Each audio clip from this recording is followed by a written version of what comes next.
जर हवी तुम्हा सुंदर धरा हसरे गगन, ही सृष्टी घालते साद तुम्हा देते स्मरण. जर हवी तुम्हा सुंदर धरा हसरे गगन, ही सृष्टी घालते साद तुम्हा देते स्मरण. ही साद घालती झाडे कामध्ये थांबती वारे, हे पहा संपले पाणी मातीस दुखवले कोणी. ही जीवसृष्टी हा निसर्ग सुंदर मातीची पुण्याई, सांगती उद्याच्या पिढ्या म्हारे जपा जपा हिरवाई. थांबवू चला हे प्रदूषण, लाभू दे जगा संजीवन.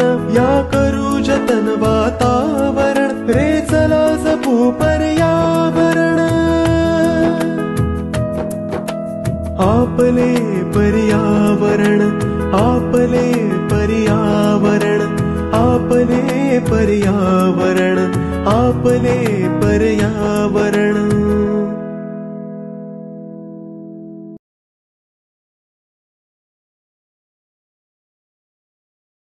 नमस्कार मंडळी, मी सुरभी वालावलकर ठोसर तुम्हा सर्वांचं ऑनलाईन खुली पर्यावरण शाळेमध्ये मनपूर्वक स्वागत करते.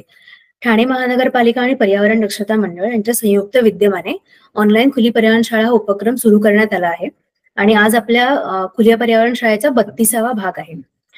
तर आजचा आपला विषय वर्मी कंपोस्ट हा आहे, पण त्याआधी मी थोडं संस्थेबद्दल तुम्हाला सांगू. पर्यावरण दक्षता मंडळ ही संस्था गेले 25 वर्ष पर्यावरण शिक्षण, संवर्धन आणि जनजागृती या 3 क्षेत्रामध्ये ठाणे आणि त्याच्या आसपासच्या भागांमध्ये कार्यरत आहे.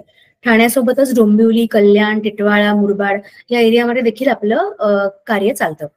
आणि आपल्या संस्थेचे अनेक प्रकल्प आहेत, त्यापैकी कुठल्याही प्रकल्पात तुम्हाला सहभागी व्हायचं असेल तर तुम्ही नक्की आपल्या म्हणजे ऑनलाईन पर्यावरण शाळा ग्रुप आहे त्याच्यावरती तुम्ही जॉईन होऊ शकता किंवा तुम्ही नक्की संपर्क देखील करू शकता आम्हाला. आणि आपलं वेबसाईट देखील आहे संस्थेचे www.paryawaran.org. यावर जाऊन तुम्ही नक्की आपल्या संस्थेच्या सर्व प्रकल्पांविषयी माहिती घेऊ शकता. आजचा आपल्या विषयाकडे आपण जाऊया. आजचा विषय आहे वर्मी कंपोस्टिंग किंवा गांडूळ खत. ह्या विषयाबद्दल माहिती देण्यासाठी आज आपल्यासोबत आहेत श्री विद्याधर वालावलकर. मी तुम्हाला थोडक्यात त्यांचा परिचय करून देते. विद्याधर वालावलकर सरांनी फिजिकल केमिस्ट्रीमध्ये मास्टर्स केलेला आहे मुंबई युनिव्हर्सिटीतून आणि जर्नलिझम मध्ये डिप्लोमा देखील केलेला आहे. पर्यावरण दक्षता मंडळ या संस्थेचे ते फाउंडर मेंबर आहेत आणि त्यांना 30 वर्षापेक्षा जास्त टीचिंगचा एक्सपिरियन्स आहे. ठाणा कॉलेज म्हणजे VPM पॉलिटेक्निक जे कॉलेज आहे तिकडे त्यांनी 30 वर्षापेक्षा जास्त सिनियर लेक्चरर म्हणून ते कार्यरत होते. त्यानंतर Indo French technical association, Indian water works association अशा अनेक संस्थांचे ते लाईफ मेंबर देखील आहेत. त्यांनी 2001 मध्ये ठाण्यातील व्हेहिक्युलर ट्रॅफिक पोल्युशन वरती एक पुस्तक लिहिलं होतं. तेव्हापासूनच सर्व प्रवासाला खरं तर सुरुवात झाली आणि आपलं संस्थेचं पर्यावरण नावाचं एक मासिक आहे जे गेले 20 वर्ष पर्यावरण विषयाबद्दल जनजागृती करत असतं. तर त्या मॅगझिनचे ते एडिटर देखील आहेत. तर फार वेळ न घेता मी सरांना विनंती करते की त्यांनी आपल्या आजच्या विषयाला सुरुवात करावी. आजचा विषय आहे वर्मी कंपोस्टिंग. नमस्कार. वर्मी कंपोस्टिंग किंवा गांडूळ खत निर्मिती अशा विषयावरती खरं म्हणजे त्यातलं विज्ञान हा एक भाग आहेच, परंतु इट्स अन आर्ट. म्हणजे तशा प्रकारचं खत निर्मिती करणं हा शेतकऱ्याच्या सगळ्या आयुष्यामध्ये एक चांगल्या प्रकारचा अनुभव असतो आणि तो त्याला त्याच्या शेतीला पूरक म्हणून अशा प्रकारची खत निर्मिती करू शकतो. त्याच्याही पुढे जाऊन आपल्या घरामध्ये ज्या वेळेला आपण कंपोस्टिंग करायचा विचार करतो त्या कंपोस्टिंगच्या वेळेला सुद्धा छोट्या मायक्रोब्स म्हणजे अत्यंत छोट्या युनिसेल्युलर अशा असलेल्या मायक्रोब्सनी बायोडिग्रेडेशन करायचं का त्याच्यापेक्षा मोठ्या आकाराने मोठ्या असलेल्या आणि आपल्याला दिसणाऱ्या अशा प्रकारच्या वर्मी कंपोस्टला जायचं, अशा स्वरूपाची द्विधा परिस्थिती अनेकांच्या मनामध्ये असते. अनेकांना असं वाटतं की आपण बायो कंपोस्टिंगच्या ऐवजी वर्मी कंपोस्टला जावं, त्याच्याबद्दलची माहिती पण लोक गोळा करतात. पण याच्यामध्ये म्हणजे गमतीचा भाग सोडला तर अनेक वेळेला हे होमी बाबा सायन्सच्या वेगवेगळ्या प्रकारच्या स्पर्धांमध्ये भाग घेणारे विद्यार्थी त्यांच्या पालकांसकट आमच्याकडे येतात आणि असं विचारतात की आम्हाला वर्मी कंपोस्टिंग करायचंय. तर एक छोटा उपाय आहे की जो मी त्यावेळेला नेहमी करायचा प्रयत्न करतो. मी त्यांना असं म्हणतो की चला माझ्या बरोबर, आणि मी त्यांना आमच्या इथे जिथे वर्मी कंपोस्ट चालू आहे तिथे नेतो आणि त्यातले 2 वर्म उचलतो आणि त्या मुलाच्या हातावरती ठेवतो. जेव्हा हातावरती वर्म ठेवल्यानंतर तो मुलगा शी, घाण, आई, उई किंवा तो हात झटकून तर देणं वगैरे असं करत नाही. त्याच मुलाला वर्मी कंपोस्ट शिकता येतं. कारण वर्म बद्दल जर प्रेम वाटलं नाही तर वर्मी कंपोस्ट शिकणार कसं काय? त्याचा गिळगिळीत स्पर्श, त्याच्या सापासारखं असलेलं स्वरूप वगैरेच्या बद्दलच्या अनेक हे टॅबू आपल्या सगळ्याच्या मनात असतात. आणि त्यामुळे वर्मी कंपोस्ट केलं ना तरी सुद्धा आपल्याला असं वाटत असतं की जसे त्याच्यावरच्या फिल्म आपण बघितल्या तर त्याच्यामध्ये दाखवलेलं असतं की हातामध्ये मोठे मोठे ग्लोव्ज घातलेले लोक आणि ते सगळं काम करताना तोंडावर मास्क आणि डोक्यावरती टोपी बिपी. खरं म्हणजे वर्मी कंपोस्ट हा अत्यंत नैसर्गिक स्वरूपात होणारी गोष्ट आहे. आणि आपण आपल्या आजूबाजूची सर्व जमीन मारून टाकल्यामुळे, म्हणजे जमिनीतले सजीव नष्ट केल्यामुळे आपल्याला अशा प्रकारच्या सजीवांसाठी वेगळ्या प्रकारच्या जमिनीची निर्मिती आपल्या घरात करायला लागते. ते वर्मी कंपोस्टचं युनिट. शेतकऱ्याला त्याच्या शेतामध्ये वेगळ्या प्रकार त्याने जे केमिकल फर्टिलायझर वापरले आहेत ना, ही केमिकल फर्टिलायझरच्या अतिरेकामुळे जमिनीमध्ये असलेल्या सॉल्टच्या प्रमाणामध्ये इतकी वाढ झाली आहे की अशा स्वरूपाचे प्राणी जे स्किन सेन्सिटिव्ह आहेत, म्हणजे ज्यांच्या स्किनवरती निर्माण होणाऱ्या स्रावामध्ये अशा प्रकारची केमिकल मिळाल्यामुळे किंवा मिसळल्यामुळे जो दाह निर्माण होतो त्याच्यातून ते जिवंत राहत नाही आणि म्हणून ते सगळे ते जमीन सोडून पळून जातात. आपल्याला 6वी-7वी पर्यंतच्या पुस्तकात वाचलेलं आठवत असेल की गांडूळ हा शेतकऱ्याचा मित्र आहे. तर शेतकऱ्याचा मित्र कुठपर्यंत, जेव्हा त्या गांडुळाला तिथे राहण्यासाठी सर्व प्रकारची योग्य यंत्रणा तिथे निर्माण झालेली आहे. म्हणजे सगळ्यात पहिलं म्हणजे त्या जमिनीमधला जो पीएच आहे तो पीएच थोडासा अल्कलाईन किंवा न्यूट्रल आहे. हा सगळ्यात पहिली कंडिशन आहे की ज्याच्यामध्ये ते अर्थवर्म सगळ्या मोठ्या संख्येने राहू शकतात. तो जरी ऍसिडिक झाला तरी ते अर्थवर्म तिथून पळ काढतात, म्हणजे पळ काढतात किंवा मृत्युमुखी पडतात. कारण तो तुम्हाला गांडूळ दिसला तरी सुद्धा तो इतक्या जोराने तिथून पळ काढू शकत नाही की जो लांब जाऊन काही स्वतःचा जीव वाचवेल. आणि त्यामुळे गांडुळाला स्वतःच्या मर्यादा आहेत. त्याच्या जमिनीत जाण्याची जी प्रक्रिया आहे, बरोईंग इन द सॉइल, ही प्रक्रिया त्याला अनेकदा आपल्या आयुष्यात मध्ये वाचवते. त्याचं पण एक उदाहरण मी तुम्हाला पुढे सांगेन. पण वर्मी कंपोस्ट म्हणजे काय, तर अशा प्रकारची नैसर्गिक प्रक्रिया जी अर्थवंशाद्वारे किंवा जी त्या गांडुळांच्या द्वारे होते ती करण्यासाठी वेगळ्या प्रकारची काहीतरी निर्मिती करणं. म्हणजे आपण अशा प्रकारची सॉइल किंवा अशा प्रकारची जागा निर्माण करणं जिथे हे अर्थवर्म्स नीट पद्धतीने राहतील आणि त्यांचं जे जीवन कार्य आहे ते त्यांचं जीवन कार्य करतील. म्हणजे त्यांची जी हॅबिटॅट आहे ती निर्माण करण्याचं काम म्हणजे वर्मी कंपोस्टिंग. अशा प्रकारची हॅबिटॅट आपण निर्माण केल्यानंतर हे अर्थवर्म करतात काय, तर हे अर्थवर्म सगळ्या प्रकारच्या गोष्टी ज्या ऑर्गॅनिक आहेत त्या त्यांच्या तोंडाने शोषून घेतात. अर्थवर्मला तोंडच नाहीये, म्हणजे अर्थवर्मला अशा प्रकारचं तोंड नाहीये की जो एखादी मोठी गोष्ट चावून खाईल. म्हणजे अर्थवर्म कुठलीही गोष्ट, कुठलंही ऑर्गॅनिक मॅटर चावून खात नाही, तर ते शोषून घेतो. त्याला सकर टाईप ऑफ माउथ असं म्हणतात. त्यातनं तो शोषून घेतो आणि शोषून घेतलेले जे कण आहेत ते कण त्याच्या सगळ्या डायजेस्टिव्ह कनालमधनं जाताना त्याच्यावरती जी वेगवेगळ्या विकरांची प्रक्रिया होते त्या प्रक्रियेमधून जे कॉम्प्लेक्स ऑर्गॅनिक मॅटर आहे, म्हणजे अनेक प्रकारचं मॅटर, ऑर्गॅनिक मॅटर हे जैविक स्वरूपामध्ये असतं. म्हणजे ते आयदर ॲनिमल स्वरूपात असतं किंवा ते प्लांट्स किंवा ते म्हणजे आयदर ते प्राणी स्वरूपात असतं किंवा ते वनस्पती स्वरूपात असतं.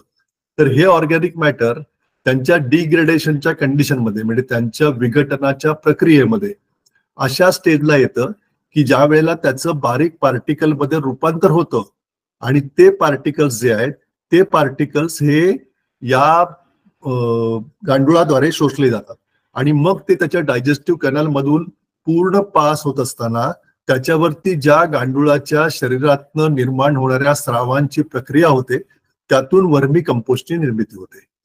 आता हे थोडंसं कॉम्प्लिकेटेड आहे मी बोलतोय ते, परंतु सर्वसाधारणपणे गांडूळ जे खातो म्हणजे शोषून जे घेतो, त्या कणांवरती होणारी गांडुळाच्या शरीरातली बायोलॉजिकल सिक्रेशनची ज्यातून खरं म्हणजे वर्मी कंपोस्टची निर्मिती होते.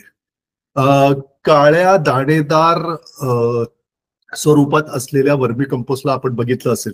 म्हणजे जर वर्मी कंपोस्ट आपण हातात घेतलं तर ते अत्यंत छोटे काळे दाणे म्हणजे मातीसारखं ते चक्क दिसतं आपल्याला आणि त्याचा वास पण अत्यंत चांगला येतो. ही खरं म्हणजे त्या गांडुळाची विष्ठा, आणि ती विष्ठा जी आहे ही अशा प्रकारे असते की ज्याच्यामध्ये त्याच्यातले न्यूट्रिएंट्स आणि मायक्रो न्यूट्रिएंट्स हे सगळे हे वनस्पतीला अत्यंत सुलभ प्रकारे शोषून घेता येते.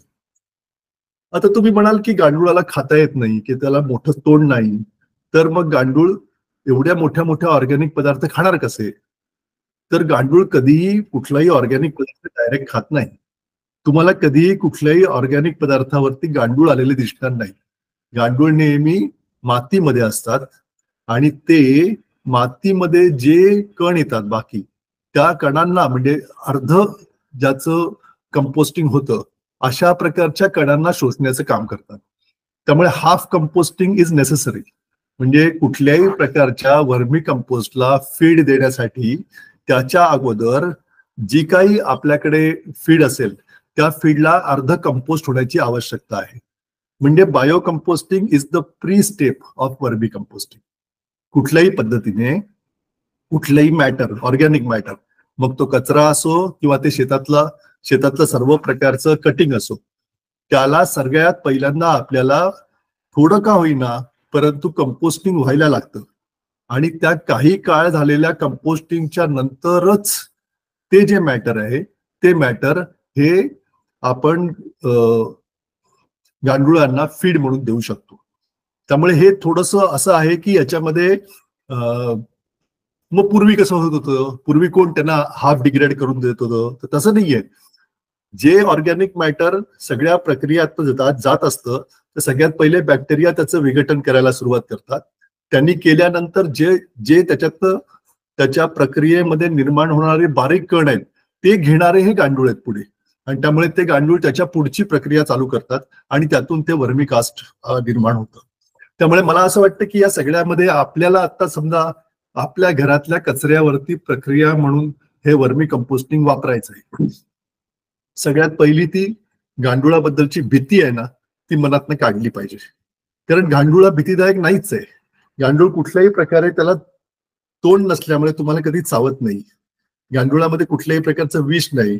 गांडुळाचा शरीराला स्पर्श झाला तर त्याच्यातनं शरीरावरती कुठले रॅशेस उठणं वगैरे वगैरे अशा प्रकारची कुठलीही प्रक्रिया होत नाही. त्यामुळे गांडुळाला घाबरायचं कारण नाही अजिबात. सगळ्यात पहिला हा डोक्यातनं विषय काढून टाकला तर गांडुळाचा आपल्याला झालेला स्पर्श हा आपल्याला वाईट वाटत नाही आणि त्याच्याबद्दलचा टॅबू जो आहे तो मनातनं निघून जातो. तो टॅबू निघून जाणं ही सगळ्यात पहिली प्रक्रिया आहे वर्मी कंपोस्ट कडे जाण्याची. म्हणजे अगदी छोटा प्रसंग सांगायचा झाला तर सर्वसाधारणपणे अशा प्रकारच्या प्राण्यांबद्दल सर्वांच्याच मनामध्ये एक भय असतं आणि चिखलात उतरायचं तर सगळ्यांना जास्त भय असतं. चिखलात उतरून ते गांडूळ काढणं ही जी प्रक्रिया आहे ना ही प्रक्रिया अत्यंत आनंददायक आहे. म्हणजे जेव्हा सगळ्या अशा प्रकारचे मे महिन्यामध्ये असलेल्या होमीभावासाठी गांडूळ पाहिजेत म्हणून काही पालक त्यांच्या मुलांसकट आमच्याकडे आलेले होते. त्यावेळेला त्यांना मे महिन्यात मी माझ्या वर्मी कंपोस्टच्या युनिट मधले गांडूळ देणार नाही, तर तुम्हाला नॅचरली कुठे मिळतात ते आपण शोधू असं म्हणून मी त्यांना आमच्या येऊरच्या एका जंगलातल्या एका तलावाच्या बाजूला नेलं जिथे प्रचंड चिखल होता. आणि त्या चिखलामध्ये आम्ही आणि माझा एक कार्यकर्ता मित्र आम्ही दोघे जण खाली उतरून करवंटीमध्ये तिथले गांडूळ गोळा करत होतो. आणि हे सगळे म्हणजे आलेले पालक आणि त्यांची मुलं जी आहेत ती सगळी कमरेवर हात ठेवून चारी बाजूने त्याच्या उभी होती, पण कोणी आतमध्ये उतरलं नव्हतं. आम्ही शांतपणे गांडूळ गोळा करायला लागल्यानंतर जवळजवळ 20 मिनिटांनी बरोबर उलट चित्र होतं. आम्ही दोघंही वरती उभे होतो आणि सगळे पालक त्यांच्या मुलांसकट खाली उतरलेले. कारण ही प्रक्रियाच इतकी छान आहे, त्यांचं जे हॅबिटॅट आहे ते इतकं छान आहे आणि त्याच्यामध्ये कुठल्याही प्रकारचा घाण वास नाही, कुठल्याही प्रकारचं घाण नाही. हे एकदा आपल्याला कळल्यानंतर तो सगळा आनंद म्हणजे मातीच्या स्पर्शाचा आनंद आणि त्यात राहणाऱ्या गांडळांना आपल्या बरोबर घेण्याचा आनंद हा सगळ्यांना आपल्याला मिळू शकतो. मला असं वाटतं की नैसर्गिक प्रक्रियांकडे बघताना जर इतक्या सुंदरपणे जर आपण बघितलं तर या सगळ्या नैसर्गिक प्रक्रिया प्रत्यक्षात आणायला आपल्याला अत्यंत सोपं जाईल.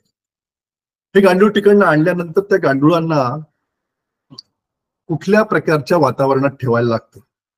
म्हणजे हे सगळे गांडूळ जे आहेत ना त्याच्यामध्ये खरं तर भारतीय गांडूळ आहेत. भारतीय गांडूळ म्हणजे आपल्या इथे मिळणाऱ्या काही स्पेसीज आहेत, पण काही विशिष्ट स्पेसीज अशा आहेत की ज्या आकाराने छोट्या आहेत, आकाराने थोड्याशा मोठ्या आहेत, ज्यांचं खाण्याचा रेट जास्त आहे, ज्यांचं जमिनीत जाण्याचा रेट कमी आहे, म्हणजे जमिनीत ते जास्त खोलवर जात नाहीत असे आहेत, म्हणजे जे बरो करत नाहीत असे आहेत, किंवा ज्यांचा पुनरुत्पादनाचा रेट सुद्धा चांगला आहे, म्हणजे जे चांगल्या संख्येने परत गांडुळांना जन्म देतात.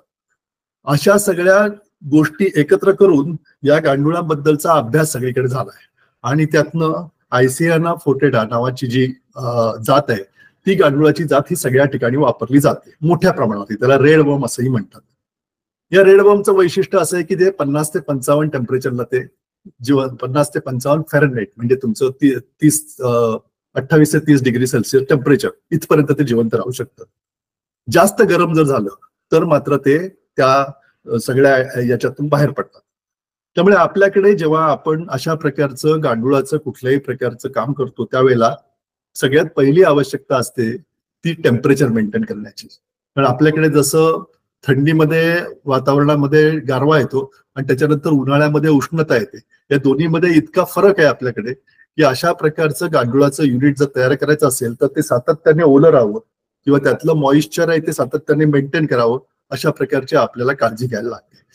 म्हणजे किती, म्हणजे कसं, तर त्या आकड्यांच्या भाषेत आपण सांगू शकतो की असं त्याला 40% ते 50% मॉइश्चर आतमध्ये मेंटेन करायला लागतं. आता 40 आणि 50% म्हणजे किती, तर खरं म्हणजे त्या गांडुळाच्या खतामध्ये किंवा गांडुळाच्या त्या सगळ्या मिक्सचरमध्ये हात घातल्यानंतर आपल्याला ओलावा तर लागला पाहिजे पण हाताला फार काही चिकटलं नाही पाहिजे. चिखल जर असला तर हाताला सगळा चिकटतो तो, म्हणजे 40% किंवा 50% जास्त मॉइश्चर आतमध्ये आहे. मॉइश्चर जर कमी असलं तर आतमध्ये हात घातल्यानंतर आपल्या हाताला गारवा तर नक्की जाणवतो परंतु हाताला माती चिकटून बसत नाही किंवा हाताला हात डर्टी होत नाही, आपण झाडले तरी हात स्वच्छ होतात. अशा सोप्या उपायाने आपण जेव्हा प्रत्यक्ष काम करायला लागतो त्यावेळेला आपल्याला सहज जाणवतं की ते गांडूळ कसे आतमध्ये राहत असतात. ते तुम्हाला गांडूळ अस्वच्छ वाटतो पण गांडूळ सगळ्यात स्वच्छ असतो. तुम्ही बघा जेव्हा तुम्ही हातावरती घ्याल त्यावेळेला गांडूळ पूर्णपणे स्वच्छ असतो, त्याच्या आजूबाजूचे पार्टिकल्स लगेच तो लगेच सोडून देतो. त्यामुळे अशा प्रकारच्या 40 ते 50 डिग्री सेल्सिअस टेम्परेचर, 40 ते 50 फॅरनहाइट 20 ते 28 डिग्री सेल्सिअस टेम्परेचर पर्यंत जर आपण त्यांना मेंटेन केलं तिथपर्यंत म्हणजे त्याच्या खाली टेम्परेचर चालतं. गांडुळाला एकदम कमी टेम्परेचर पण चालत नाही. म्हणजे वर्मी कंपोस्ट आहे ना, बायो कंपोस्टिंग वरती पण आपल्याला माहिती आहे की थंडीमध्ये परिणाम होतो. थंडीमध्ये बॅक्टेरियल ऍक्टिव्हिटी कमी होते. इन द सेम सेन्स जशी बॅक्टेरियल ऍक्टिव्हिटी कमी होते तशी थंडीमध्ये जास्त थंड झाल्यानंतर या वर्म्सची सुद्धा ऍक्टिव्हिटी कमी होते. खरं म्हणजे वर्म्स आपल्याला जे गांडुळाची सगळी दिनचर्या माहिती आहे त्याच्याप्रमाणे वर्षभरातल्या पावसाच्या काळात तो वरती येतो आणि नंतरच्या थंडीच्या काळात तो हायबरनेशन म्हणजे शीतनिद्रेमध्ये जमिनीच्या खाली जातो असं आपल्याला माहिती आहे. त्याच स्वरूपामध्ये गांडुळाची जी सगळी ऍक्टिव्हिटी आहे ती मात्र थंडीमध्ये कमी होत जाते. त्यामुळे विशिष्ट टेम्परेचर रेंज जी गांडुळाला लागते ती जर मेंटेन झाली तर गांडूळ सगळ्यात उत्तम काम करत असतात. गांडुळाला मॉइश्चर लागतं आणि त्यामुळे सगळ्या प्रकारच्या गांडूळ खतावरती आपल्याला मॉइश्चराइज्ड काहीतरी एक सरफेस तयार करायला लागतं, ज्याला तुम्ही ब्लँकेट म्हणा, ज्याला तुम्ही कव्हर म्हणा, ज्याला तुम्ही परंतु त्याला सूर्यापासून वाचवायला लागतं. त्याला जर सूर्यापासून वाचवलं आपण तर त्याच्यामधलं मॉइश्चर जे आहे ते बाहेर जात नाही. म्हणजे खरं तर त्याच्यामध्ये ओली केलेली गोंडपाट त्या सगळ्या ह्याच्यावरती पसरून ठेवून आणि त्या गोंडपाटावरती पाणी शिंपडत राहणं ही गांडूळ शेतीमधली सगळ्यात आवश्यक असलेली गोष्ट आहे. हे जे वरती ठेवलेलं गोंडपाट आहे ना, त्या गोंडपाटामध्ये असलेलं पाणी जर खालती आवश्यक लागली तर ते खालती ऍब्झॉर्ब होतं आणि नाहीतर ते तिथे ह्युमिडिटी क्रिएट करतं चांगल्या प्रकारची. आणि त्यामुळे गांडूळ खताचे जे सगळ्या प्रकारचं तुम्हाला हिप्स लावलेले दिसतील किंवा गांडूळ खतासाठी केलेल्या सगळ्या यंत्रणा दिसतील, त्याच्यामध्ये गांडूळ खतावरती नेहमी अशा प्रकारचं कव्हरिंग केलेलं असतं आणि त्या कव्हरिंग वरती सातत्याने आवश्यकतेप्रमाणे योग्य ते पाणी मारलं जातं. चिखल नाही केलं जात, परंतु पाणी नक्की मारलं जातं. आणि असं पाण्याच्या व्यवस्थापनाने आपण आतलं टेम्परेचर आणि ह्युमिडिटी या दोन्ही मेंटेन करत असतो. आपल्याला हे यंत्राद्वारे मोजता येतं का? तर मोजता येतं की, पण यंत्राद्वारे सगळ्या ठिकाणचं एकदम मोजता येत नाही. आणि त्यामुळे हे सगळं आपल्या अनुभवाने आणि आपण केलेल्या कामाच्या नंतर हे करणं एकदम सोपं जातं. त्यामुळे गांडूळ खत करून बघणं हे सगळ्यात चांगला उपाय आहे गांडूळ खतावरती काही प्रयोग करण्याच्या वेळेला. हे गांडूळ खत जे आहे ते गांडूळ खत नंतर जेव्हा त्याच्या त्या हिपमध्ये, म्हणजे शक्यतो 2 ते 3 प्रकारे ते केलं जातं. एक तर तुम्हाला घरात करायचं असेल तर तुम्ही एका बकेटमध्ये ते सगळे गांडूळ घेऊ शकता. म्हणजे एका बकेटमध्ये सगळ्यात खालती एखादा लेअर करू शकता. जे लेअर आहे ते या गांडुळांना राहायसाठी काही उपयोगी जागा असेल, म्हणजे त्याच्यामध्ये छोटे छोटे ब्रिक्सचे तुकडे किंवा तत्सम स्वरूपाच्या गोष्टी की ज्याच्यामध्ये मॉइश्चर पण राहील आणि हे गांडूळ पण नीट राहू शकतील. त्याच्यावरती गांडूळ खताचाच एक छोटासा लेअर की ज्याच्यामध्ये या गांडुळांना राहायला चांगली जागा मिळेल. त्याच्यानंतर त्याच्यावरती जर आपण आपल्याकडे असलेलं ग्रीन वेस्ट हे हाफ कंपोस्ट स्वरूपामध्ये आतमध्ये टाकलं तर हाफ कंपोस्ट मध्ये टाकलेलंच स्वरूपात टाकलेलीच गोष्ट हे गांडूळ खाऊ शकतात. त्यामुळे ते गांडूळ खालच्या लेअर मधनं हळूहळू वरती येतात आणि ते वरती येऊन ते सगळ्या प्रकारच्या गोष्टी आपण ज्या दिल्यात फीड त्यांना, ते फीड ते खातात आणि ज्या वेळेला ते फीड संपत येतं त्यावेळेला ते परत खालच्या लेअर मध्ये जातात. अशा सगळ्या कंट्रोल्ड कंडिशन मध्ये 2-3 प्रॉब्लेम्स आहेत. एक प्रॉब्लेम असा आहे की किती संख्येने गांडूळ आहेत आणि त्यांना किती फीड पाहिजे हे आपण अंदाजे ठरवत असतो. त्यामुळे योग्य संख्येने आणि योग्य स्पीडने हे होत नाही आणि त्यामुळे आपल्याला अनेकदा कळत नाही की संपूर्ण कंपोस्टिंग झालंय की नाही. आणि त्यामुळे घरामध्ये अशा प्रकारचं वर्मी कंपोस्टिंग करणं हे थोडंसं कठीण जातं. परंतु ओपन हीपमध्ये किंवा ओपन ग्राउंडवरती किंवा आपल्या घराच्या बाजूला असलेल्या जागेवरती जर आपल्याला ते करायचं असेल तर सर्वात सोपं जातं. या सगळ्यामध्ये जमिनीच्या वरती जर आपण एक चांगल्या प्रकारचा हीप म्हणजे तुम्ही त्याला ढीग म्हणा, जर नुसता लावून ठेवला, जे ऑर्गॅनिक कंपोस्टेबल मॅटर आहे आणि जे हाफ डिग्रेडेड आहे अशा स्वरूपाचं मॅटर जर आपण एकत्र लावून ठेवलं तर गांडूळ आपोआप त्याच्यामध्ये येतात. विशिष्ट वेळेला वेगळ्या गांडूळ आणायची आवश्यकता पडत नाही. पण जर तुम्हाला प्रयोगच करायचा असेल आणि मोठ्या प्रमाणात याची निर्मिती करायची असेल तर तुम्ही या आयसेनिया फटेटा जे जात आहे त्या जातीचे गांडूळ योग्य त्या सोर्स मधनं विकत आणून त्याच्यामध्ये सोडू शकता. त्याच्यासाठी हा सगळा बेड पहिले पूर्ण तयार करायला लागेल, ज्याच्यामध्ये बेडमध्ये खालच्या बाजूला अशा प्रकारचं मॅटर की ज्याच्यामध्ये गांडूळ राहतील आणि वरच्या बाजूला त्यांना लागणारा फीड अशा स्वरूपाचे 2 किंवा 3 लेअर आपण देऊ शकतो. आणि त्याच्यावर सोडलेले गांडूळ आणि त्याच्यानंतर त्याच्यावरती टाकलेला गोंडपाट आणि त्या गोंडपाटावरती केलेला पाण्याचा शिडकावा, ही रचना केल्यानंतर साधारणपणे 30 ते 40 दिवसामध्ये गांडूळ त्या सगळ्या ढिगाचं रूपांतर अत्यंत चांगल्या वर्मी कंपोस्ट मध्ये करतात. आता हे सगळं करताना ना, जेव्हा पहिल्यांदा अशा स्वरूपाचं सगळं ऐकून मी ते गांडूळ नाशिकहून जेव्हा ठाण्याला घेऊन आलो आणि ठाण्याला आणल्यानंतर त्या गांडुळावरती सगळ्या प्रकारचे प्रयोग आम्ही सुरू केले, तर एक मोठा पूर आला.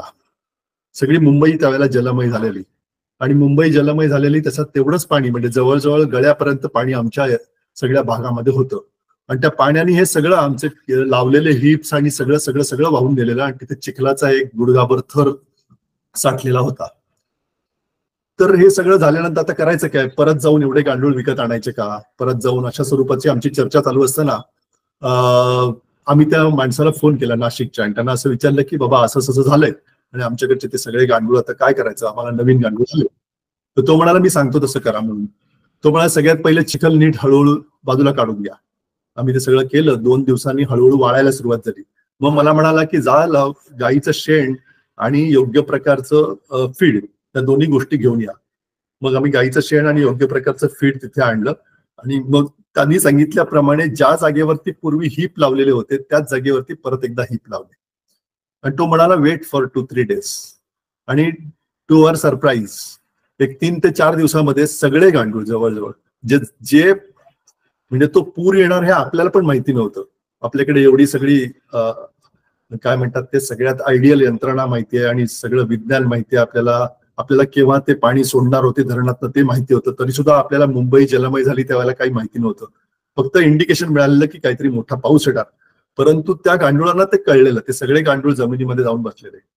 म्हणजे अगदी सगळेच्या सगळे 100% असतील असं माझं म्हणणं नाही, परंतु इतके गांडूळ त्याच्यामध्ये होते की सगळेच्या जवळजवळ सगळे गांडूळ तिथे परत आले असं आम्हाला वाटलं आणि त्या गांडुळांनी त्यांचं काम परत सुरू केलं. शेण हा आहे त्याच्यामधला सगळ्यात उत्तम फॅक्टर आहे, जो गायीच्या पोटामधून एकदा गेलेल्या गोष्टीचं त्या सगळ्या कंपोस्टेबल स्वरूपात असलेल्या मॅटर बरोबर एकत्रकरण करून त्यातनं जर बेड बनवला तर त्यातनं निर्माण होणारं गांडूळ खत हे अत्यंत रवाळ, अत्यंत सुरेख आणि त्याच्यामध्ये सगळे कंटेंट म्हणजे त्याची जी NPK व्हॅल्यू काढतात किंवा अशा प्रकारच्या खताच्या ज्या सायंटिफिक मेजरमेंट्स घेतात तशा सगळ्या मेजरमेंट्स मध्ये योग्य प्रकारे बसेल अशा स्वरूपाचं गांडूळ खत हे त्याच्यामधून तयार होऊ शकतं. म्हणून त्यामुळे गायीचं शेण याच्यामध्ये मिळणं आणि गायीच्या शेणाचा सडा हा त्या सगळ्या कंपोस्ट वरती टाकणं ह्याच्यातून अत्यंत चांगले रिझल्ट्स आम्हाला दरवेळेला मिळाले. म्हणजे ज्या वेळेला आता आम्ही ह्या सगळा प्रकल्प इथून हलवून मामनोली नावाच्या गावामध्ये नेला, त्या मामनोली गावामध्ये आमच्याकडे 6 गायी होत्या. त्या गायींच्या शेणावरती जेव्हा हा प्रकल्प चालू झाला तेव्हा मिळणाऱ्या सगळ्या प्रकारच्या कंपोस्टच्या क्वालिटीमध्ये जवळजवळ 10-20 पट सुधारणा झाली.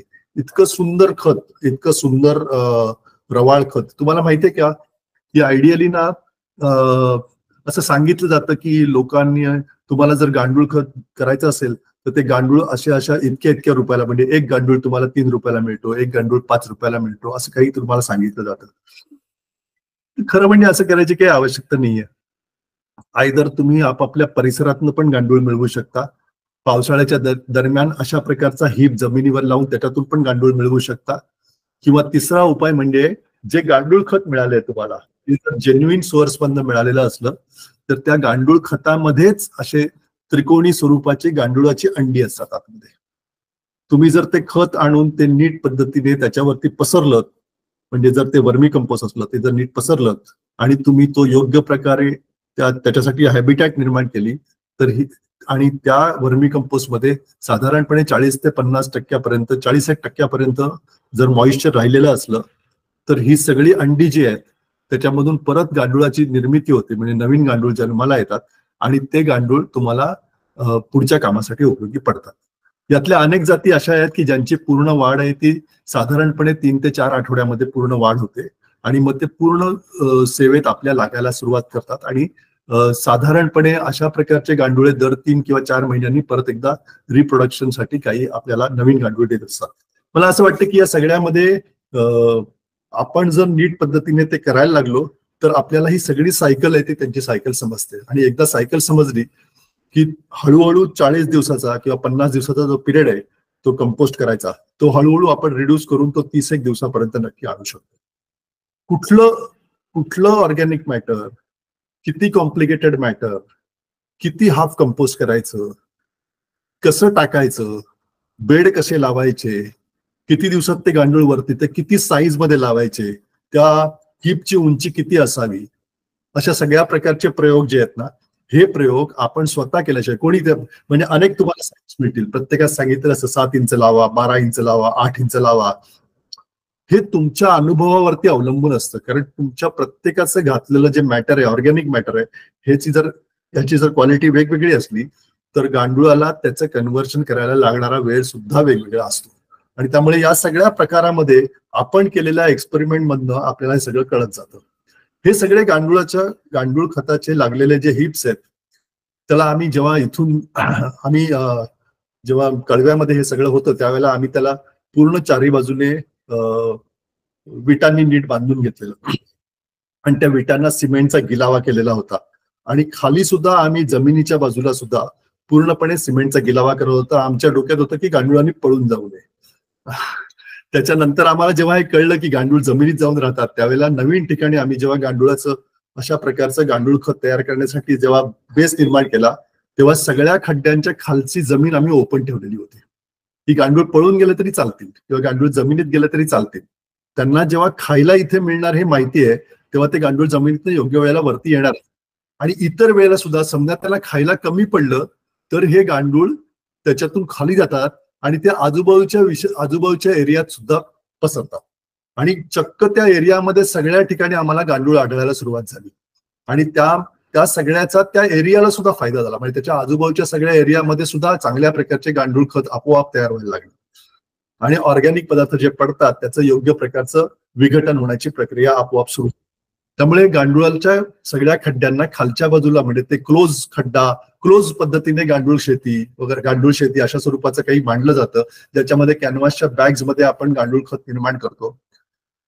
थोड्या स्केलवरती किंवा छोट्या स्केलवरती छोटं उद्देश ठेवून आपण जर ते करत असलो तर ते योग्यच आहे, त्याच्यात काही शंकाच नाही. ते सायन्स आहे, परफेक्ट तुम्हाला तेवढ्या दिवसामध्ये तेवढ्या प्रकारचं खत तुम्हाला मिळतं. पण त्याच्याही पुढे जाऊन जर आपल्याला पूर्ण आपल्या जागेचा विचार जर करत असू तर गांडुळांना त्या परिसरामध्ये पसरलं तर अत्यंत चांगल्या प्रकारचा रिस्पॉन्स त्यातून मिळू शकतो.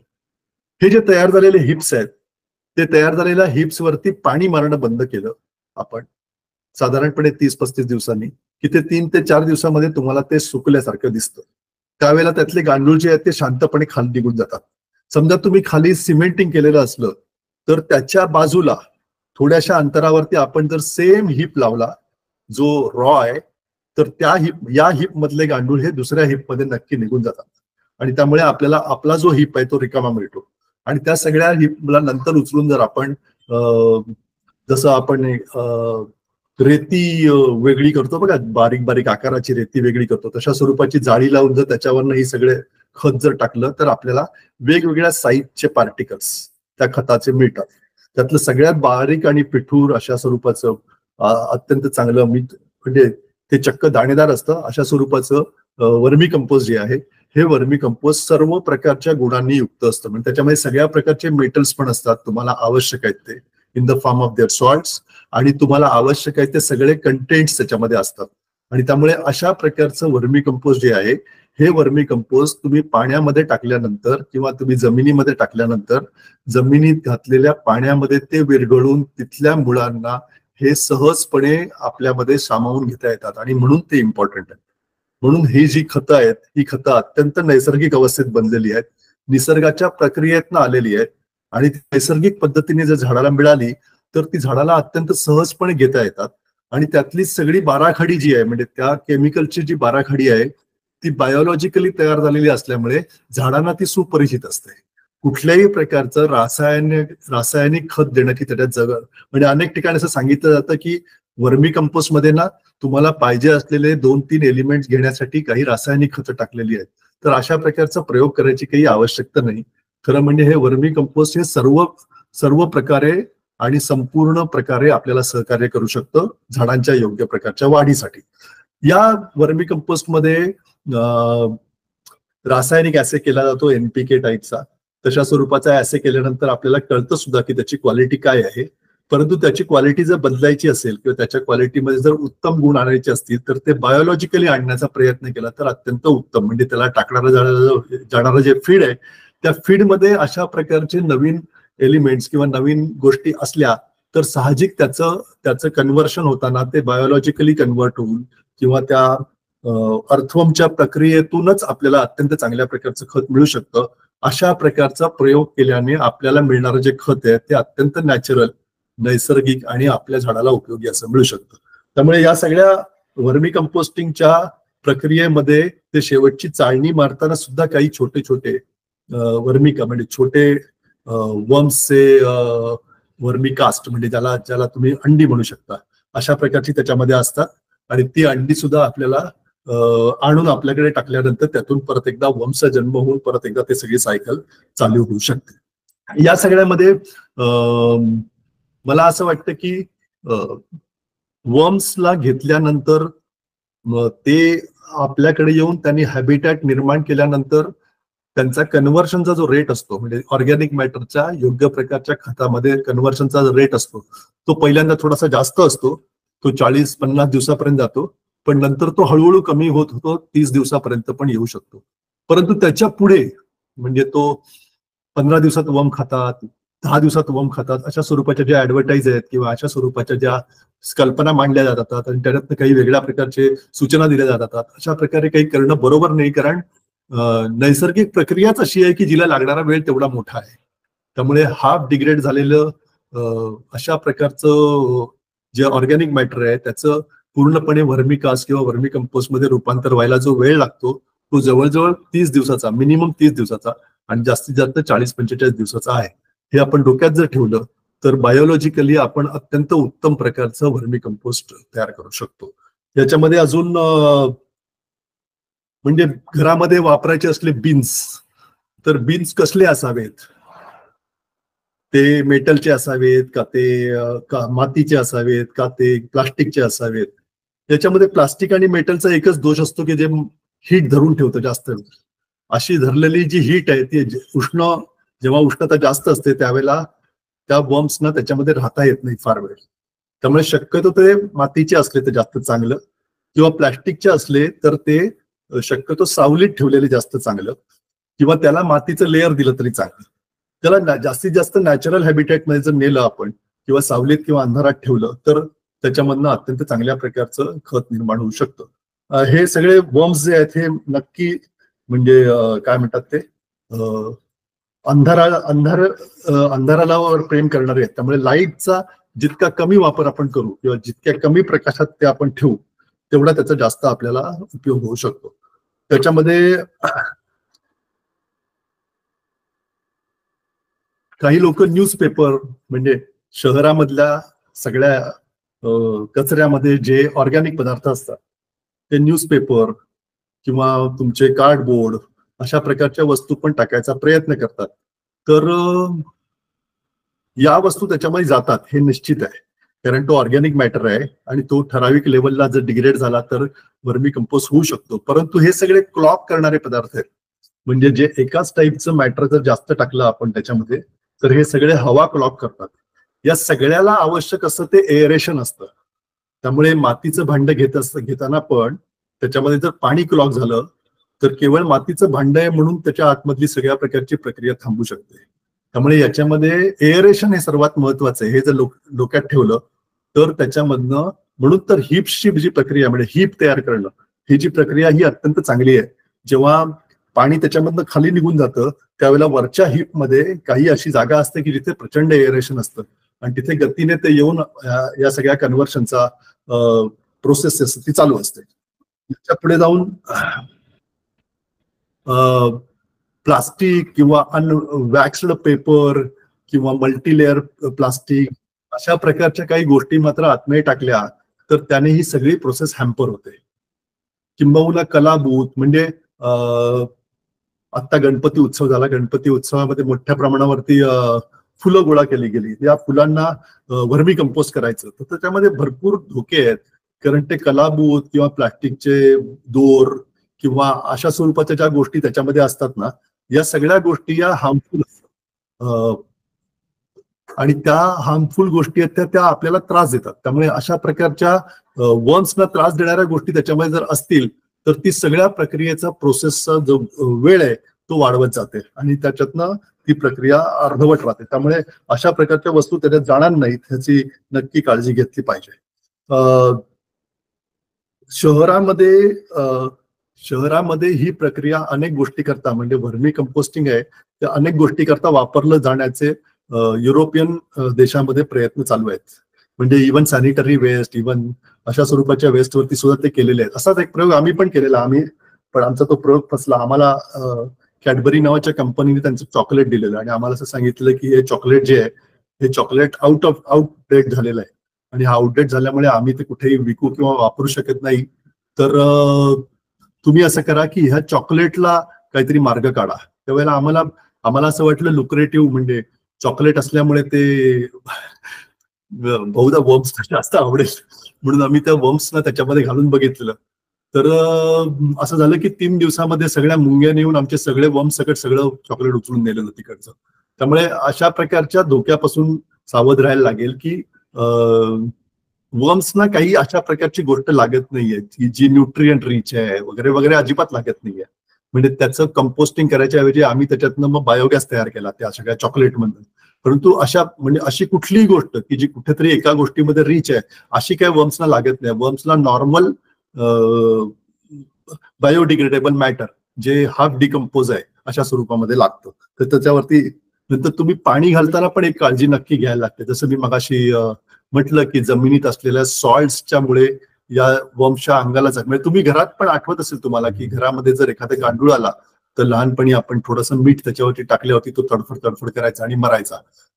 तर त्याच्या शरीरावरती असलेल्या स्रावामध्ये हे जर कुठलाही सॉल्ट गेला तर त्याच्यातनं हा परिणाम होतो. त्यामुळे जसं सॉल्ट असलेली जमीन ही त्याला त्रासदायक आहे किंवा इतर त्याच्या अंगावर पडलेला सॉल्ट त्रासदायक आहे, तसंच क्लोरिनेटेड वॉटर म्हणजे जर पाण्यामध्ये क्लोरीन जास्त असला, तुम्ही घरातल्या फिशसाठी सुद्धा जेव्हा पाणी घालता तेव्हा त्यातलं क्लोरीन काढून टाकलेलं असतं. In the same way chlorinated water जर आपण या प्रोसेसमध्ये वापरलं तर मात्र त्या वर्म्सच्या संख्येमध्ये प्रचंड घट होते. त्यामुळे आपण तो जो पाणी जे वापरायचं या सगळ्या प्रोसेसमध्ये हे शक्यतो पाणी हे तुमचं क्लोरीन नसलेलं पाणी वापरायला पाहिजे. ओके. त्याच्यानंतर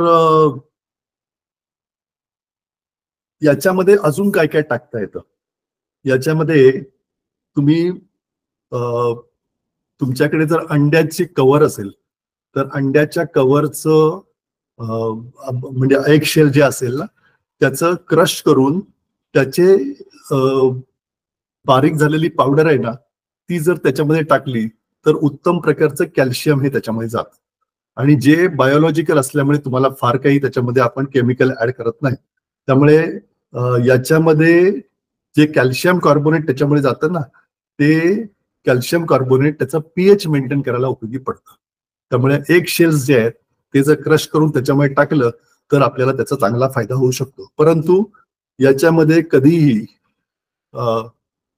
मासे किंवा मटणाचे तुकडे किंवा कुठल्याही प्रकारच्या ग्रेव्ही किंवा कुठल्याही प्रकारची ऑइल, विनेगर, नंतर अनेक लोक सांगतात की तुम्ही दही टाका, दही किंवा सॉल्टी फूड ज्याला प्रचंड सॉल्ट आहे अशा प्रकारचं फूड किंवा ज्याला प्रचंड प्रकारचा मसाला घातलेला आहे अशा प्रकारचं खाणं हे चुकून सुद्धा त्याच्यामध्ये टाकायचं नाही.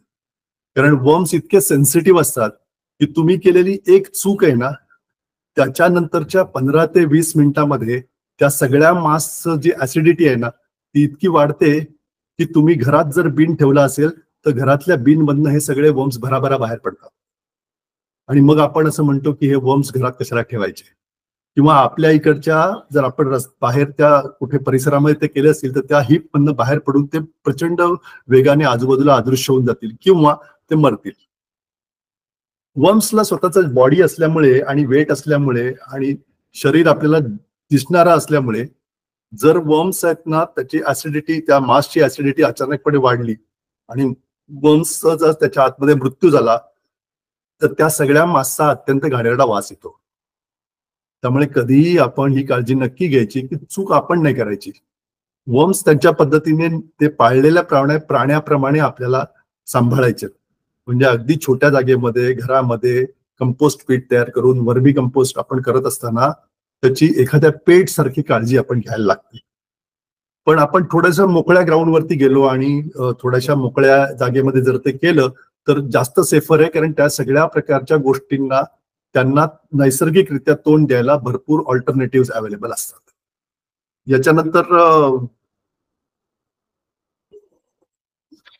याच्यानंतर अजून एक विषय आहे तो म्हणजे या वर्म्स जे जो आतापर्यंत गोष्ट सांगितली जाते की या वर्म्स मध्ये काय आहे तर या वर्म कास्टिंग मध्ये इतर सॉइल कंटेंटच्या पेक्षा ऍव्हरेज 5 पट नायट्रेट असतं. म्हणजे आपण जर अशा प्रकारचं कुठलंही बाकी खत तयार केलं तर त्याच्यापेक्षा या वर्मी कंपोस्ट मध्ये 5 पट जास्त नायट्रेट असतं, 7 पट जास्त फॉस्फरस असतं, नंतर 11 पट पोटॅश असतं आणि 1.5 टाइम्स म्हणजे 1.5 पट कॅल्शियम असतं. त्यामुळे हे सगळे वर्मी कंपोस्ट जे आहे हे अत्यंत उत्तम प्रकारचं खत आहे. हे तुम्हाला कोणीही सांगेल. आणि ते ज्या पद्धतीने तयार होतं ती पद्धती अत्यंत नैसर्गिक आहे. कारण काम करणारे सगळ्याच गोष्टी नैसर्गिक आहेत, सगळे फॅक्टर नैसर्गिक आहेत. आणि याच्यामुळे आपण वर्मी कंपोस्ट जर केलं तर ते कंट्रोल करायला पाहिजे. ते थोडंसं कठीण आहे. ते थोडंसं पाळीव प्राण्यासारखं त्याला बाळगायला लागतं किंवा वापरायला लागतं किंवा त्याला तशा कंडिशन द्यायला लागतात. पण त्यातून जे प्रॉडक्ट तयार होतं हे पूर्णपणे बायोलॉजिकल आहे, अत्यंत उत्तम आहे आणि त्यांनी तुम्हाला मिळणारे जे रिझल्ट आहेत ते घातल्यानंतर झाडांना त्याच्यापासून होणारा फायदा आणि त्याच्यापासून त्या झाडाची होणारी वाढ हे जे फायदे आहेत हे अत्यंत चांगले आहेत. आणि त्यामुळे मी माझे अनुभव तुम्हाला शेअर केले आता. या वर्मी कंपोस्ट मध्ये जर तुम्ही म्हणजे ते वर्मी कंपोस्ट असलेल्या बकेटमध्ये जर तुम्ही अर्धा बादली पाणी घातलं आणि खालून एक तोटी काढून ते पाणी काढून घेतलं तर या वर्मी कंपोस्ट मधून जे विद्राव्य पदार्थ असतात ते त्याच्यामध्ये विरघळून वर्मी वॉश नावाचा एक पदार्थ तयार होतो आणि सगळ्या फ्रुटिंग प्लांट्सना जर हा वर्मी वॉश घातला तर त्याच्या फळ देण्याच्या कॅपॅसिटीमध्ये दुप्पट वाढ होते. हे आम्ही सगळं आमच्या इथे अनुभवलं आहे. आणि त्यामुळे हे सगळं वर्मिकोलॉजी नावाचा एक मोठा ग्रंथ आहे, तो जवळजवळ 300 पानाचा आहे.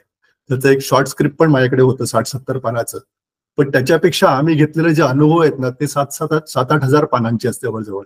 आणि अशा प्रकारे जर आपण अनुभव घेतले ना तर आपण याच्यामध्ये सुद्धा अनेक प्रकारे चांगल्या प्रकारची सुधारणा करून एक चांगल्या प्रकारचं प्रोडक्ट आपल्या शेतीसाठी आणि आपल्या बागेसाठी निर्माण करू शकतो. मला असं वाटतं की मला दिलेल्या वेळेमध्ये मी बऱ्यापैकी सांगायचा प्रयत्न केलाय. जर आपल्याला याच्यावरती कुठले प्रश्न असतील तर ते मला विचारा, मी सांगायचा प्रयत्न करेन. धन्यवाद. मनपूर्वक धन्यवाद सर. तुम्ही अतिशय माहितीपूर्ण पद्धतीने वर्मी कंपोस्टच्या स्टेप्स सांगितल्या. आपल्याला काही प्रश्न आलेले आहेत ते मी सांगते. वर्मी कंपोस्ट मध्ये शेण वापरतात, त्याऐवजी आपण दुसऱ्या अॅनिमलचं एक्सक्रीटा वापरलं तर तयार होणाऱ्या कंपोस्ट मधल्या न्यूट्रिएंट्स मध्ये काही फरक पडतो का? हा, म्हणजे शेण कसं आहे माहितीये का, शेणामधले जे मायक्रो न्यूट्रिएंट्स आहेत ना, गाय एका विशिष्ट पद्धतीच्या गोष्टी खाते आणि तिच्यातनं निर्माण होणाऱ्या शेणामध्ये त्यातले मायक्रो न्यूट्रिएंट्स असतात किंवा मायक्रोब्स सुद्धा असतात. असेच बाकीच्या प्राण्यांमध्ये त्यांनी खाल्लेल्या गोष्टीप्रमाणे मायक्रो न्यूट्रिएंट्स आणि इतर प्रकारचे मायक्रोब्स असण्याचा संभव असतो. त्याच्यापैकी अनेक आपल्याला हार्मफुल असू शकतात. गायीमध्ये हे सगळ्यात कमी आहे, त्यामुळे गायीचं शेण हे सगळ्यात चांगलं वापरण्यात. बाकीच्यांचं होणारच नाही का, तर असं काही माझं म्हणणं नाहीये. होऊ सुद्धा शकतं, पण तशा प्रकारचे प्रयोग मी अजून ऐकलेले नाहीयेत. मी गायीचं ऐकलेलं आहे, काही प्रमाणात घोड्याचं ऐकलेलं आहे किंवा शेळीचं ऐकलेलं आहे, त्याच्या पुढचं काही ऐकलेलं नाही. ओके. दुसरं एक ऑब्झर्वेशन आहे, एकाने लिहिलं आहे की गांडूळ खत करताना काही दिवसातून पांढरे किडे तयार झाले आणि गांडूळ गायब झाले. तर याची काही कारण असू शकतात, म्हणजे कशामुळे असं होऊ शकत? नाही, असं खरं म्हणजे कारण नाहीये. एक तर हाफ बायोडिग्रेडेड मॅटर त्याच्यामध्ये टाकणं हे सगळ्यात पहिलं आवश्यक आहे. ते जर तसं नसेल आणि आपण बेअर मॅटर टाकलं तर त्याच्यामध्ये म्हणजे नैसर्गिकरित्या कुजण्याच्या प्रक्रियेच्या ऐवजी सडण्याची प्रक्रिया चालू होते आणि मग त्याच्यामध्ये व्हाईट मगेट्स आणि या अशा स्वरूपाच्या काही गोष्टी तयार होऊ शकतात. आपण टाकलेलं फीड जे आहे त्या फीड वरती हे अवलंबून आहे की आतमध्ये काय तयार होणार. परंतु असं काही जर दिसलं आपल्याला तर त्याच्याने डिस्टर्ब न होता त्याचं नीट ऑब्झर्वेशन जर केलं तर आपल्याला त्याची कारणं सुद्धा माहिती पडू शकतात आणि ते परत कसं होणार नाही हेही आपण ठरवू शकतो. त्यामुळे असं जर आपल्याकडे काही वेगळं आढळलं ना तर त्याचं टेम्परेचर, त्याचं टाकलेल्याच्या गोष्टीची केलेली नोंद, त्याला लागलेला पिरियड, या सगळ्याची योग्य प्रकारे नोंद ठेवणं आवश्यक आहे. आणि ती जर तुम्ही मला आणून दाखवलीत किंवा योग्य प्रकारच्या व्यक्तीला दाखवली तर तो तुम्हाला सांगू शकतो की त्याच्यामध्ये चूक काय झाली. पुढचा प्रश्न आहे की ज्या सोसायटीमध्ये जैन धर्मातील लोक निवास करतात तिथे गांडूळ खत करण्यासाठी विरोध होतो, हे खरं आहे का? मला माहिती नाही खरं म्हणजे असं काही, पण ते कुठल्याही म्हणजे जैन धर्माचं असं काहीतरी असतं की ते कुठल्याही प्राणी मात्राला त्रास देत नाहीत वगैरे, त्याच्यातनं काही करत असले तर मला खरं म्हणजे कल्पना नाही. पण भरपूर गोष्टी आहेत अशा की ज्याच्यामध्ये अनेकदा इवन तुमचं पाण्याचा पुनर्वापर करणं हे सुद्धा काही ठिकाणी विरोध केला जातो वगैरे. पण या सगळ्या गोष्टी अशा आहेत की ज्या गोष्टी हळूहळू आपल्याला स्वीकारायला लागणार आहेत की जर आपण एवढ्या मोठ्या संख्येने एकत्र राहत जर असलो आणि आपल्याकडची जमीन जर आपण मारून टाकली आणि त्यातले मायक्रोब आणि सगळ्या प्रकारचे छोटे प्राणी जे आपल्याला मदत करत होते ते जर आपण नष्ट केले तर आपल्याला कृत्रिमरित्या ते कधी ना काहीतरी उपलब्ध करून द्यायला लागणार आहे, कारण त्या नैसर्गिक प्रक्रिया आपण संपूर्णपणे थोपवू शकत नाही. आणि जर त्या थोपवल्या तर त्याचे होणारे दुष्परिणाम आहेत ते आपल्याला अत्यंत वाईट असतात. त्यामुळे अशा प्रकारे छोटा मोठा विरोध काही ठिकाणी काही ह्याच्यावरती, पण तो कुठल्याही काय म्हणतात ते कुठल्या समाजाचा किंवा हे असं न म्हणता आपण असं म्हणावं की आपल्याला अजून चांगलं लोकांचं प्रबोधन करणं आवश्यक आहे आणि आपण थोडस प्रयत्न करावा असं मला वाटतं. पुढचा एक प्रश्न आपण आता घेऊया.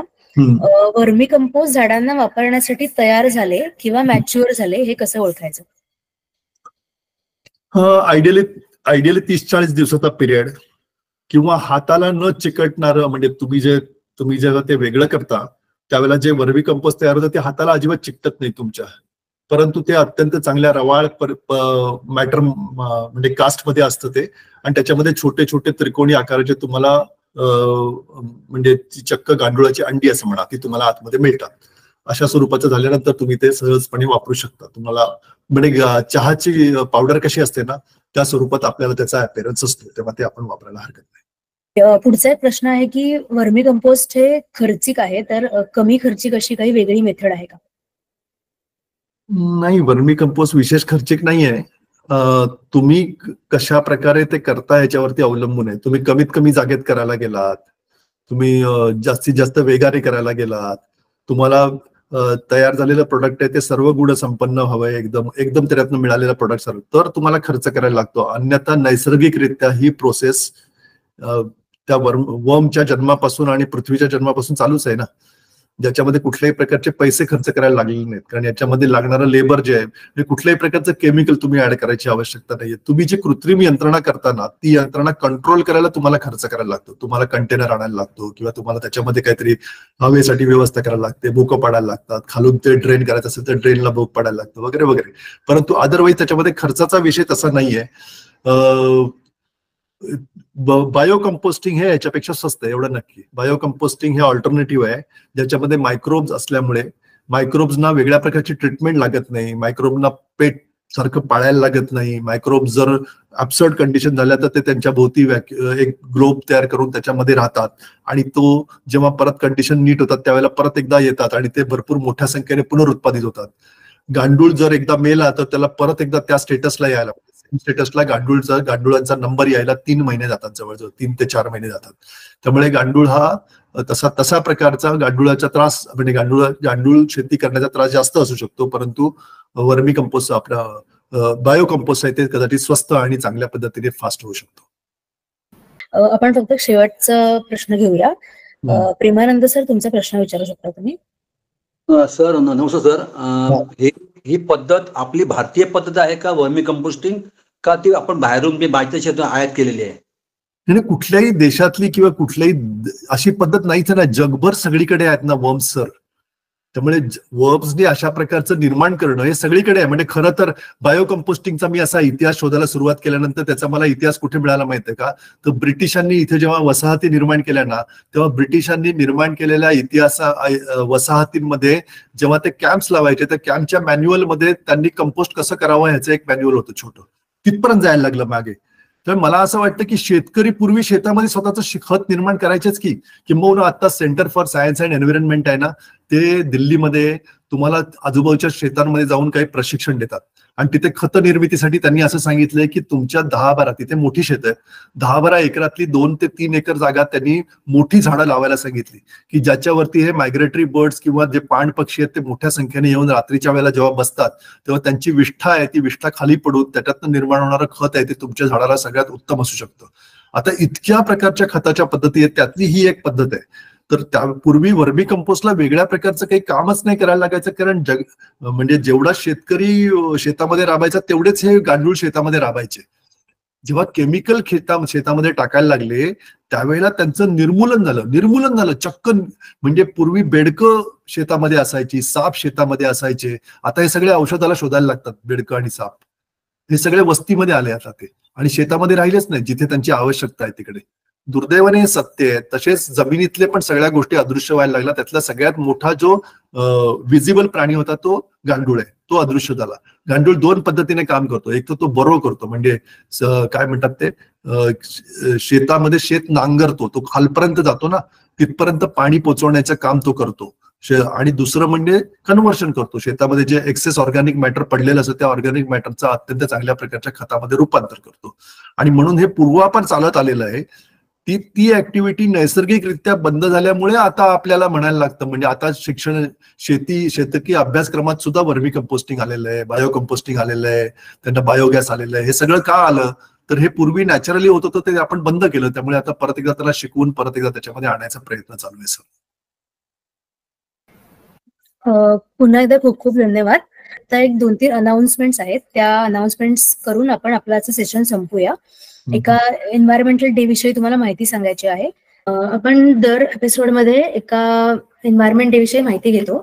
तर आता 16 तारखेला वर्ल्ड ओझोन डे आहे. तर ओझोनचा थर हा खूप इम्पॉर्टंट रोल प्ले करतोय, सर्वांना माहिती आहे. ते आपल्या सर्वांसाठी एक संरक्षण कवच आहे आणि या ओझोनचे महत्व सर्वसामान्य लोकांपर्यंत पोहोचवण्यासाठी आणि या थराच्या संवर्धनासाठी काही विशिष्ट प्रयत्न करण्यात यावे. या दृष्टिकोनातून 16 सप्टेंबर हा दिवस वर्ल्ड ओझोन डे म्हणून साजरा केला जातो. सूर्यापासून येणाऱ्या हानिकारक किरणांचा मारा जो असतो तो हा ओझोनचा थर घेतो आणि तो आपल्याला प्रोटेक्ट करतो. तुम्ही वाचलं असेल बऱ्याच ठिकाणी की मानवनिर्मित प्रक्रियांमुळे ओझोनचा थर जो आहे तो विरळ होत चालला आहे आणि तज्ज्ञांच्या मते ओझोनमध्ये 16% घट झाल्यास जगातील 5% फायटोप्लॅन्क्टन्स जे असतात ते नष्ट होतील. आणि फायटोप्लॅन्क्टन्स वरती मुख्यत्वे करून मासे अवलंबून असतात. तर समजा तेवढे जर 5% फायटोप्लॅन्क्टन नष्ट झाले तर त्यामुळे दरवर्षी 7 दशलक्ष टन मासे कमी मिळतील. म्हणजे मागच्या वर्षापेक्षा यावर्षी तेवढे मासे कमी होतील. तर याचा संबंध खूप आहे. म्हणजे फक्त ओझोनचं प्रोटेक्शन का व्हायला पाहिजे तर त्याचा म्हणजे सगळ्या बायोडायव्हर्सिटीशी पण भरपूर संबंध आहे. म्हणून हा ओझोन जो आहे याचं आपल्याला प्रोटेक्शन करणं गरजेचं आहे. तर ओझोन थराच्या संरक्षणासाठी आपण काय काय करू शकतो तर वातानुकूलित वस्तूंचा वापर कमी करणे, म्हणजे एसी आहे किंवा फ्रीज आहे त्याचा वापर कमी करू शकतो आपण. त्यानंतर झाडं लावू शकतो मोठ्या प्रमाणामध्ये आणि प्लास्टिकचा वापर टाळू शकतो. या 3 गोष्टी जर आपण केल्या, अजून अशा अनेक छोट्या छोट्या गोष्टी आहेत पण मुख्यत्वे या 3 गोष्टी जर आपण केल्या तर नक्की आपण आपला जो ओझोनचा थर आहे त्याचं संरक्षण करू शकतो. त्यानंतर पर्यावरण दक्षता मंडळाचा निसर्गायन हा एक प्रकल्प आहे ज्याचं मी आपल्या मागच्या म्हणजे अनेक सेशन मध्ये सांगितलं आहे या प्रकल्पाबद्दल. तर हे आपलं एन्व्हायरमेंटल एज्युकेशन सेंटर आहे जे कल्याण मुरबाड रोडला मामलोळी नावाचं गाव आहे तिथे आहे. तर इकडे तुम्हाला अनेक प्रकारच्या वेगवेगळ्या गोष्टी एकाच ठिकाणी पाहायला मिळतात. म्हणजे तिथे आपल्याकडे ॲरोमॅटिक प्लांटचं गार्डन आहे, मेडिसिनल प्लांटचं गार्डन आहे, बटरफ्लाय गार्डन आहे, त्यानंतर बर्ड्ससाठी आपण एक छोटा पॉन्ड केलेला आहे, त्यानंतर मधमाशांच्या पेट्या आहेत तिथे. तर तुम्हाला एकाच ठिकाणी अनेक प्रकारच्या गोष्टी जर अनुभवायच्या असतील तर तुम्ही नक्की निसर्गायनला भेट देऊ शकता.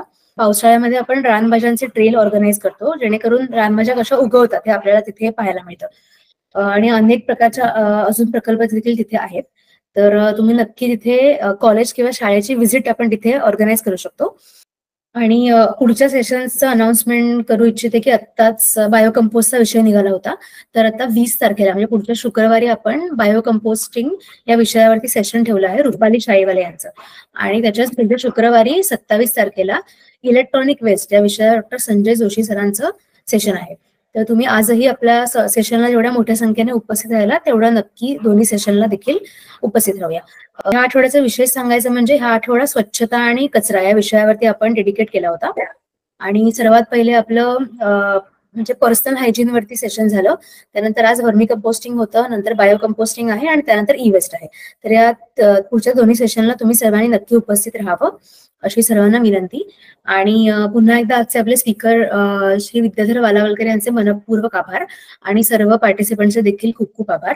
आपण आता पुन्हा भेटूया पुढच्या शुक्रवारी 4 वाजता. थँक्यू.